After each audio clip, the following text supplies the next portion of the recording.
Welcome everyone to the beginning of 2025 and your awesome favoriteest security podcast that is hashtag Real Talk with me, your host, Aaron Brigg, or more commonly known as your guide through the crazy foggy world that is information security. This was the third podcast of the new year.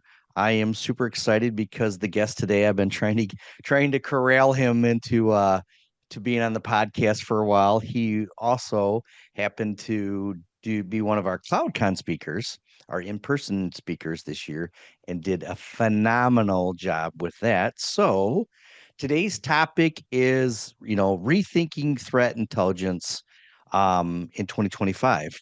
Besides that, we're going to dig into a multitude of different topics. But right now, I need to shut up for a minute and let my guest introduce himself and talk about how he got into the wonderful world that is information security.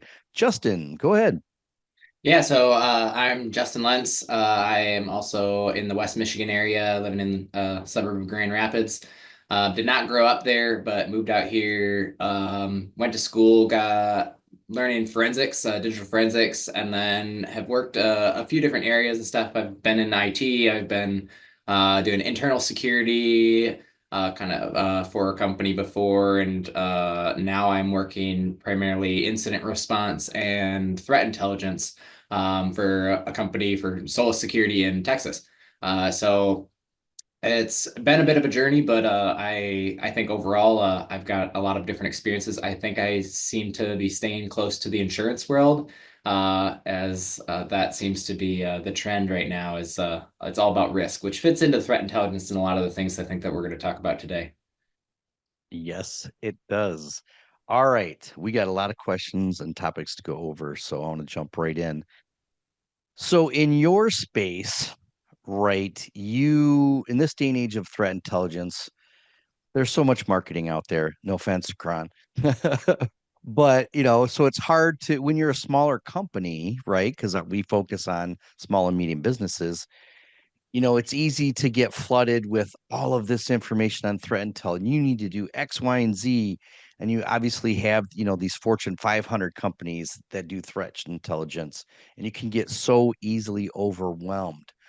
What's your approach when it comes to dealing with threat intelligence with small companies, right? Like you kind of have to treat them differently and not overwhelm them. What is your approach with that? Yeah, so I don't think there's a single answer really to how any company can really handle threat intelligence. One, it's going to be based a little bit per the requirements that your company is after, what you're trying to do, what you have for security teams or IT teams even. We work with small, medium businesses that have actually full IT teams and security teams. We also work with ones that don't even have IT teams. And what they need is very different. We take a couple of different approaches with things. One of the things that we do at Solus that we try to help is worry about all the threat intelligence for people and apply it right into like our MDR stack, and so that the organizations don't really have to worry about it. We're trying to bring up risks for them and say, hey, we saw this, and it's really just gathering information and doing kind of some of that behind the scenes.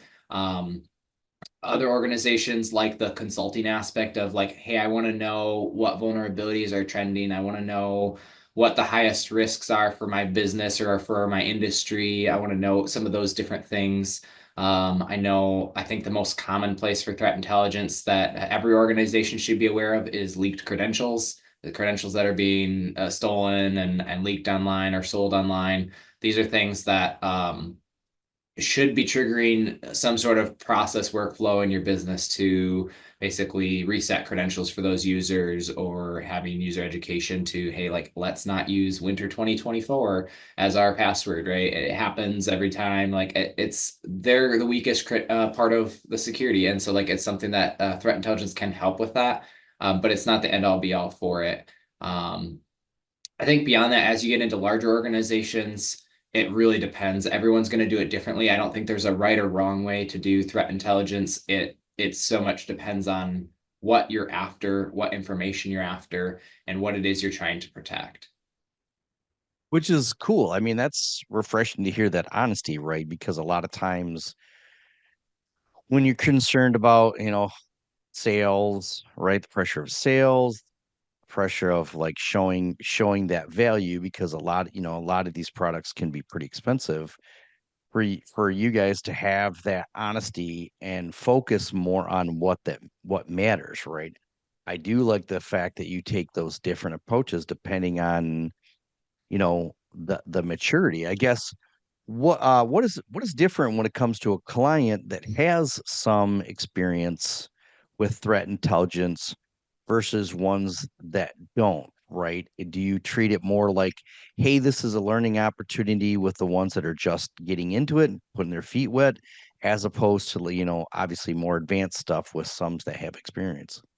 Yeah, I mean, there's some small like mom and pop shops that like will really never have their own IT or security teams that it doesn't really make sense to even worry about educating them. It's more so, hey, let us handle it for you. You guys go run your business.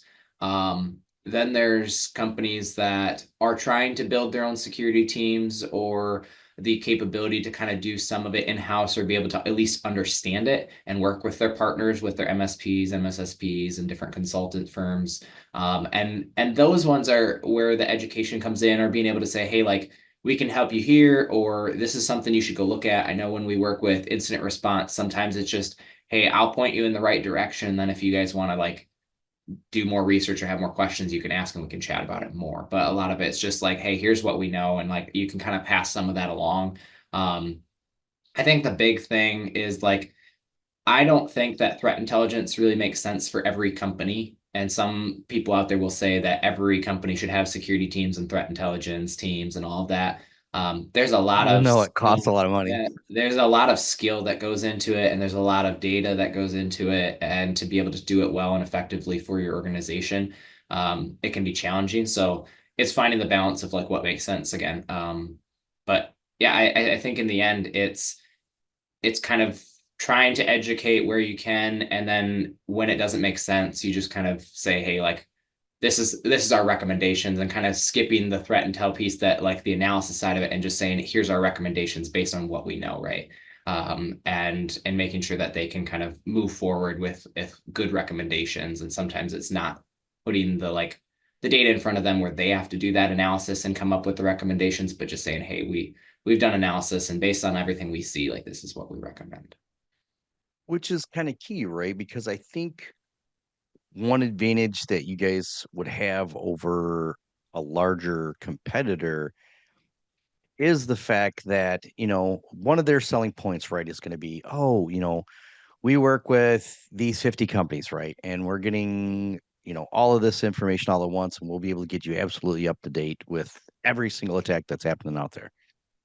To your point, that's not going to always be relative to a small and medium business that may be, specializing in manufacturing, healthcare, stuff like that, right? So it seems like your guys' structure naturally lends itself to filtering that down, right? Why give them a ton of information? If they're a bakery, right? Like, why give them a ton of information around all these, vulnerabilities you're seeing at Shodan with like, uh, you know, AI powered, automated lines, right? That's not really relevant to them. Is that what you're, is that one of the things that you feel that you're able to do more because you understand these businesses better? You're able to give that targeted threat intelligence? Yeah, I think so. So like there's going to be still things that we don't see, right? Like all of our intelligence is based on what our partners see, what research we do, and like our clientele, right? Like the data that we get comes from a lot of our incident response cases that we work. We work anywhere from 200 to 300 like ransomware cases a year. And then we have a lot of like BC type cases that we work on top of that we gather intelligence from. We have our managed service teams that we gather intelligence from. So like we try to take everything that we learn from all of our clients that we work with in different capacities and turn that into intelligence that we can apply across other customers. Sometimes that means that we find a campaign in one customer and then are able to turn that around and find that campaign in three other customers. Um, Sometimes you get no wins, right? Sometimes you find a bunch of stuff from different campaigns, from different incidents, and you go look at it across your customer base, and there's no hits. There's there's nothing that says anything's going on. So you get kind of a mixed bag. I think an interesting piece is there aren't a lot of organizations that are small and medium business or that size that are purchasing like recorded future, mandiant threat intelligence, right? And even like they're not working with a lot of those larger IR firms when they have incidents. So like even when we talk with Mandiant and stuff, sometimes they're missing some of the key aspects that hit small medium businesses because they work with like medium large enterprise customers.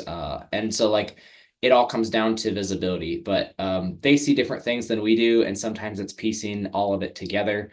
Um, in the end, it does go back to how do you apply it, right? Because there are things that don't make sense to talk about. I always have a interesting thought process on like red teaming because sometimes I feel that they come up with weird, unique attacks that really aren't a big thing in the threat landscape from like ransomware and like BEC and different type of compromise with that, where like we're seeing like extortion and like true really like damage to organizations, whether it's financial losses or reputational losses and those types of things. Like that aspect of it, like there's a lot of types of attacks of like, yes, I can get into your network this way, but is it being leveraged by threat actors out there and criminals out there? Sometimes, but sometimes not. And so like trying to find that balance of like you don't need to worry about every single potential avenue of attack, but trying to make sure we're prioritizing and saying, hey, here's the things that we know for sure are being leveraged by criminals and that you need to address. And then once you've addressed that, then go look at these other things and use that. But like I don't know too many companies that have the free time to be like, let's go knock off these little concerns because we've already addressed all of the big concerns that are actually being There's acted. some hashtag real talk honesty there. I would say like there's always something that is very blatantly like you got to handle this for most organizations. So it's that's been my focus, and like I would say our team's focus is really bring to light the key things that we see a lot of in the space, and continue to hit on like these are things that should like be addressed, right? Yes, there's more stuff that we don't talk about. Yes, there's more stuff that happens, but like we really want to highlight to get the largest amount of organizations to a better security spot if we can. Well, that's probably one advantage where you would have because you're dealing with smaller businesses, right? They tend to, for the most part, right? Successful small businesses understand what they're successful with, understand, what data is valuable to them, right? So you don't have to take the stance of there's 1,000, I'm going to do a George Bush, there's 1,000 points of light, right? But that whole, where we're going that is you could really FUD to death, you know, a small company. Whereas it sounds like the way you guys handle things, you can clear a lot of that fog out, right? Because they're locked into what are the key parts of their business that they have to keep going. So to your point, that can filter out potential threats that maybe they are being exploited, but maybe at larger companies or not, to your point, not relevant to those small and medium businesses. I Yeah, guess what happens, what happens? What's your practice when you run into data that's, not relevant to a company's processes? yeah, I mean, a practical example is like you hear a lot about like APTs and like nation state actors, right? A lot of these actors have a very niche target of what they're trying to hit, and it's not always the typical businesses that we work with. So, like your dentist offices and your small CPA firms and architecture firms and stuff like that. And like we work with all sorts of organizations like this, construction companies, right? They're not the targets of like Chinese hackers all the time or like all of these nation state attackers. Like North Korea is very targeted on like getting hired as IT professionals and then stealing money, right? Getting that crypto, like, and so like you get like very niche aspects of these that like, yes, there's a lot of threat intelligence on those. And honestly, at the larger landscape of what like big threat intel firms are, they're very, very, very focused on like APT, nation state actors, espionage type of attacks, and those types of that type of intelligence and less so concerned of crimeware and ransomware. And so like I think an interesting piece that we focus on is more so on the crimeware side. Um, because that is where there is a much more immediate impact to organizations that typically is dealt with like the potential for like financial loss via some sort of payment or that extortion or like worries about reputational damage, right? I have my own opinions on if reputational damage is a real thing or not. I feel like it was before. My How's opinion Target doing? Target seems to be doing pretty good still, aren't yeah, they? I would say it's not as big of a thing I think as people realize, but it is one of those things that people worry about, and there's all of the like legal notification stuff that you have to handle with those types of attacks. When you get in with like nation state actors, most of the time you don't even know you were attacked, and like they're just going to steal data and leave and walk out the door, and or it's going to look like crimeware. So like it's going to be one or the other. So like it you get into a spot where like you kind of focus on like what's really going to have the largest impact financially or reputationally for a business that's going to put them out of business, right? That's what you want to protect against. Um, so we try to filter out some of that or ignore some of those things and not really bring it up as much with customers. I would say that we don't currently do a lot with the APT stuff just because one, we don't see it a lot with our clientele. We see mostly ransomware, crimeware type of attacks, and that's what we deal with. So like our visibility into it is focused on that. If our visibility changed, I'm sure we would adjust, right? And how we handle that. But right now, we really don't talk about a lot of that stuff too much just because we don't see the impacts of it hitting any of our clientele. And so that's kind of the focus that we've taken with it. But I think if we also had clientele, let's say you have government contractors and stuff like that, where it becomes a higher risk, for espionage type of attacks, then for those customers, you definitely have to raise your concerns and say, hey, like we need to know more about these types of attacks so that we can address the concerns of those customers. That's a you bring up a good point that I didn't think about.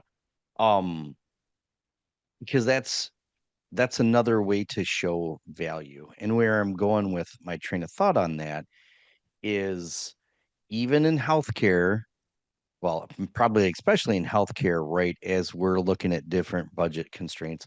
I refuse to use the term financial headwinds. I hate it when leaders say that.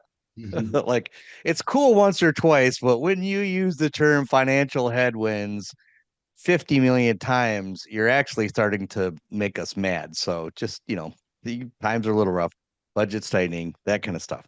So obviously, even in healthcare, though, you can look at some of those things as nice to have, right? So what is the cost justification around it, especially with the larger ones, you know, charging lots and lots of money for information that not may all like to your point may not always be relevant. I think that does give you guys a distinct advantage over others because of that focused nature. So I mean, do sometimes, I mean, this is cheesy, but sometimes when customers are, initial customers or new customers are reaching out to talk about threat intelligence, I mean, do you sometimes ask clients like, hey, what's the problem you're trying to solve, right? Because, your company reputation is kind of important too. Yeah, I mean, I think that's the goal. I think marketing our threat intelligence is much more new to us. A lot of times we had done it in the background, and just applied it through like our MDR teams, and through our incident response processes. So us kind of marketing that forward and actually selling offerings focused directly on threat intelligence is definitely a newer offering that we're looking at. But in the past, if those questions came up, like it very much like that's the question I have always tried to ask, and I know a lot of our teams would ask that. It just I think depends on who you're talking to, right? If you're talking to someone on the IR side or the threat intelligence team, like they're going to ask those questions, for sure, and asking, hey, like, well, what is it you're looking for, and we can kind of try to guide you through that, because that makes sense. I know we have a bunch of like the V CISO clients and stuff that look for that type of consulting, and they kind of have those similar conversations where sometimes our like VCSOs come to us and ask, hey, like got a client with this issue and we just want to make sure we're aligned with what we should recommend, and so like we get that in different ways. Yeah, I think overall Yeah, I don't know if I really have much more. It's really trying to cater it to the client in that sense. I think the biggest thing that I'd say about this, and it kind of takes off topic of your question, but Oh, that's okay. That's biggest okay. thing that I noticed, like when people are looking at threat intelligence, is like if you're a small medium business, a lot of times many of them don't even know what it is or the true nature of it. Um, and so like they might not even ask the questions. You're just kind of giving them information, and they're like, oh, and then like they don't really know the difference between like incident response, threat intelligence. Like they may not have IT, right? Like so they don't know any of that technical side of things. Like to them, threat intelligence, incident response is the same as the guy that comes and fixes your printer. And so like that happens and that's okay. Like I don't expect people to understand that their business is something else, right? If it's selling donuts, they should focus on selling donuts and making really good ones, right? And like hit it off good. Um, but I think what gets in people's mind is like, I need threat intelligence. There's different ways to go about it. In my opinion, if you're a small business and you don't have a robust security team or threat intelligence experts on your team, you should probably work with an organization that can provide kind of consulting advice and like catered advice for threat intelligence that does the analysis for you.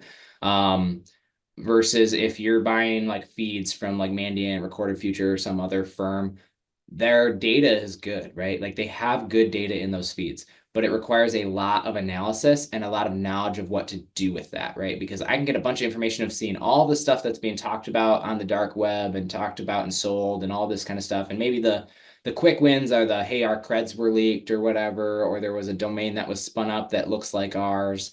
Or that's being talked about, or our domain popped up, or our IP infrastructure popped up in some chat room, right? That stuff's good information, but like in the same sense, there's a lot of things that aren't talked about in those types of like forums. And some of the key things that we try to highlight from our incident response work is all of the things that we learn from like the tools, the IOCs, the methodologies that threat actors are using to compromise and attack environments. We are trying to turn that into intelligence that we can then apply or build trends off of to say, hey, these are the top trends that we're seeing. We're seeing a shift from like, hey, we're now seeing more exfil only cases where they're still extorting you for money instead of even encrypting your environment. They just steal your data and then like drop a README note about, on a bunch of systems and say you owe us money.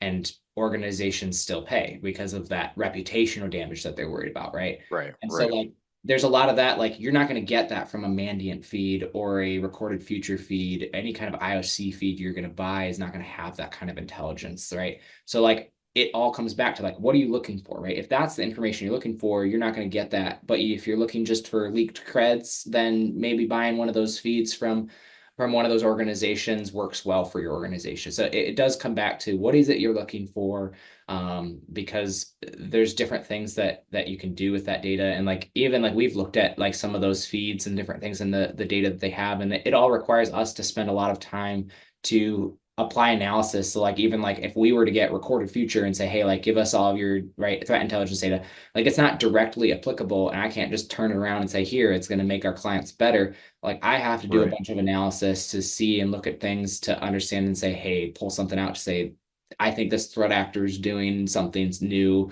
They're trying to buy new malware. There's going to be a new malware on the scene, right? And so there are parts that even we as a company do rely on other researchers and other firms to publicize or to share through kind of trusted circles to and through our partners to basically get that information of like, hey, there's new malware that's coming out, so be on the lookout for it, right?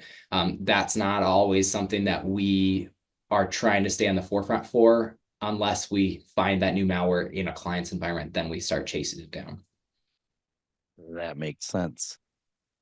All right, we're doing pretty good on time. We got a little bit longer. Um, can you talk a little bit about your experiences running the different types of projects depending on what the company has resources, right? So you talked in the prep session a little bit, like sometimes you need to tell people, okay, there's open source tools, right? Like, what environment do you have? These are some things that you can do, right? If they have an existing IT team versus the stuff that you guys are going to actually provide deeper services. What I guess where would you advise a small business to start off first? Yeah, so I can talk from our experience, right? we, like any small business, right? Like we wanted to do threat intelligence, and we're like, wait, we have all of this instant response data. We have a bunch of clients. Like it would make sense for us. And but it's like, hey, like our budget's not that big to do this because we didn't really have the proven like this is the impact or this is the revenue it can generate, right?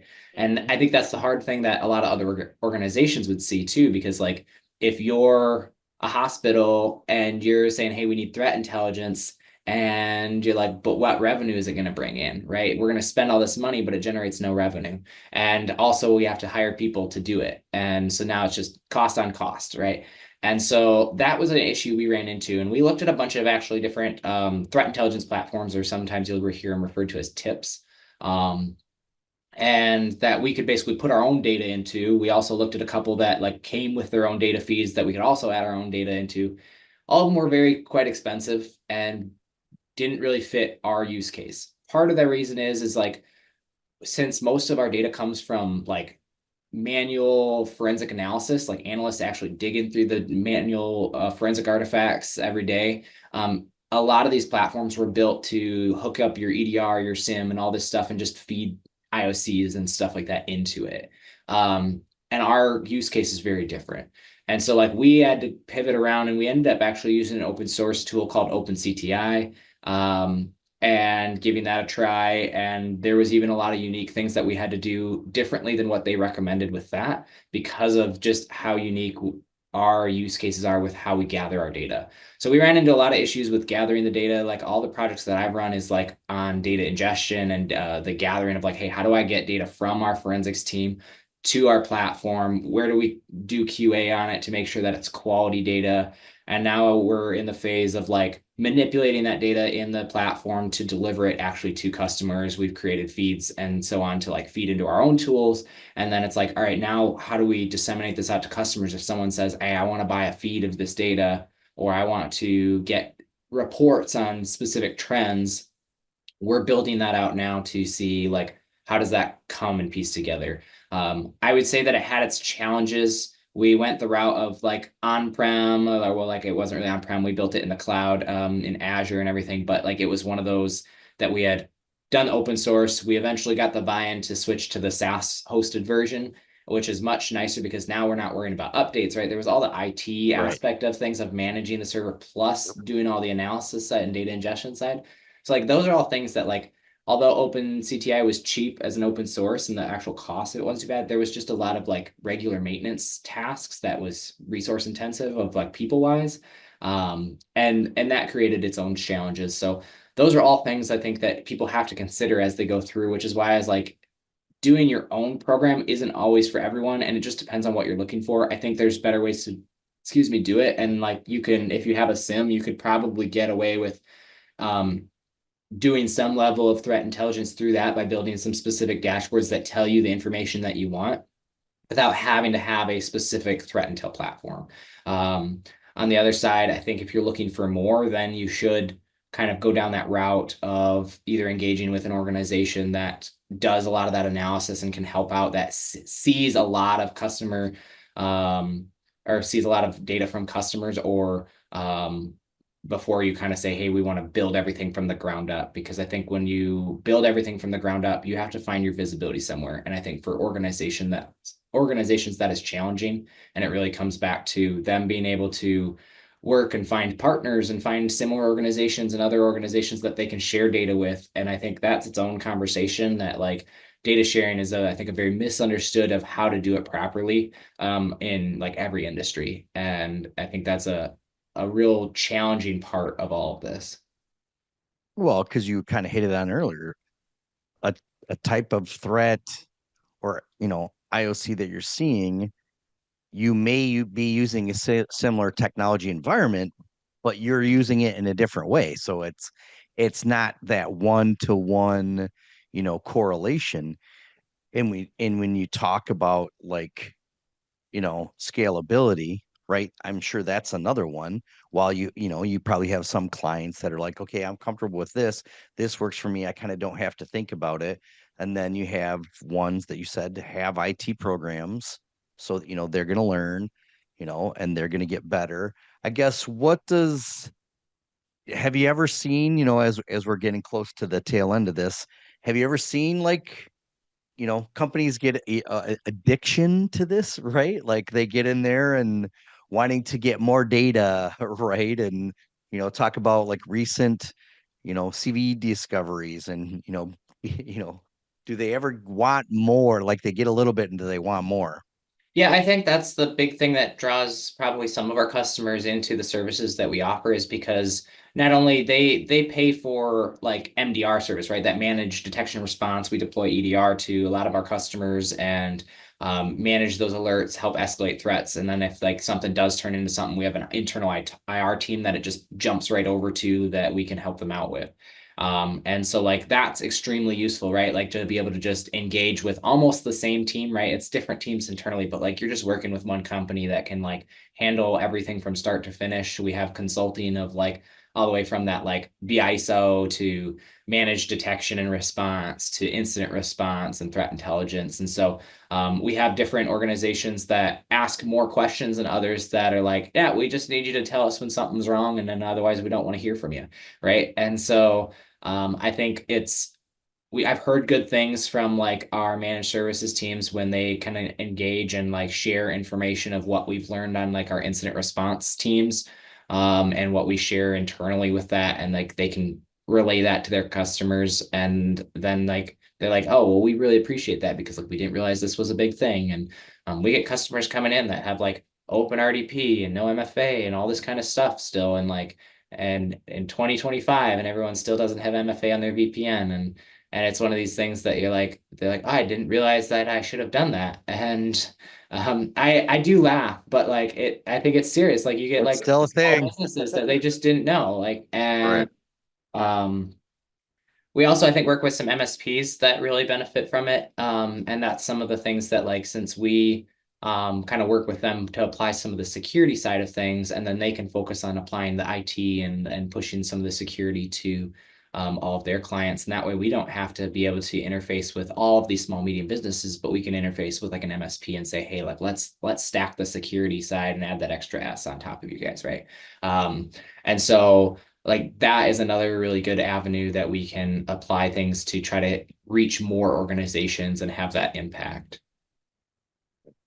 All right. As we're at the end now, I always like to ask one great question, and it's always good at the beginning of the year.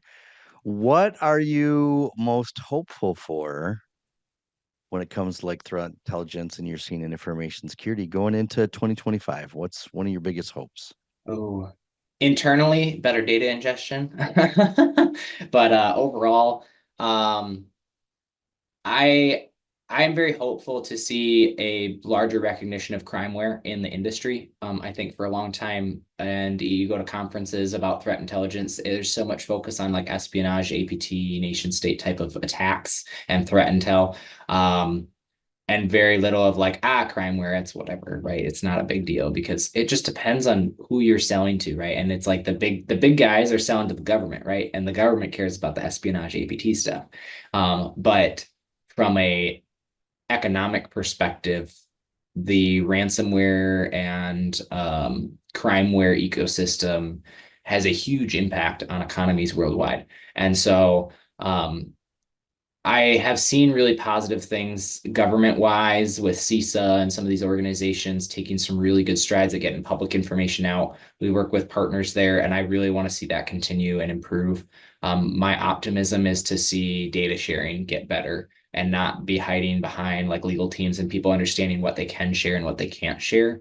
To know that like I can share a threat actor IP as an IOC, and that's not going to show that I was compromised and had ransomware, right? And I can like understanding what can be shared is going to help, I think, teams like ourselves and other threat intel agent firms and IR firms and all of these different companies really do better work to help the industries as a whole, as well as the government to track things down and cause disruption. Excellent. All right. Well, since this is a sponsored episode, we do have one more person that needs to chime in for a minute. First of all, let's talk about the charity that we're working with. It's called the Blue Envelope Program with Corewell Health. It is for youth and patients that are at risk. So it's a blue envelope because it's a way of sharing between peers, teachers, nurses, and stuff like that, that the child in question may be having like suicidal thoughts or self-harm thoughts. And unfortunately, that is a topic that is near and dear to me and it's very important. But I do appreciate Solus sponsoring this episode. I need to be quiet for a minute because it is time to listen to marketing. So how we usually end it is that you get 2 minutes to talk about in this crazy busy time when everybody's not, I don't have time to do this. Why should we give Solus 30 minutes of our time to talk about all the awesome things that you do? Hi. Okay, so I'm pretty much going to give a rundown on Solace. We are a cybersecurity firm and we have 21 years of experience in managing cybersecurity services and incident response. We do target SMBs and SMEs in all industries. Justin did hit on a few of those earlier, so thank you, Justin. We help brokers, MSPs, and clients prevent, remediate, and plan for cyber incidents. And we have over 100 cyber professionals globally in offices in the US, the UK, Australia. And they are on standby 24/7, 365 days a year through our in house SOC. And just in the last year alone, we've managed over 2,500 cyber incidents, and we have clients in over 90 countries. And we were recently acquired a few years ago by CFC, formerly known as Click for Cover. So we are backed by one of the largest insurance companies. And so pretty much we can cover you from the claims all the way down to the cybersecurity management. So that is Solace for you. I think that's Excellent. And you were well under the 2 or 3 minutes, but you got all the key information in there. So again, thank you both very much for helping with a great cause. Also helping with security awareness for small and medium businesses. I very, very much appreciate your time, Justin. Karan, thanks for working with me today. Thank Thank you. you.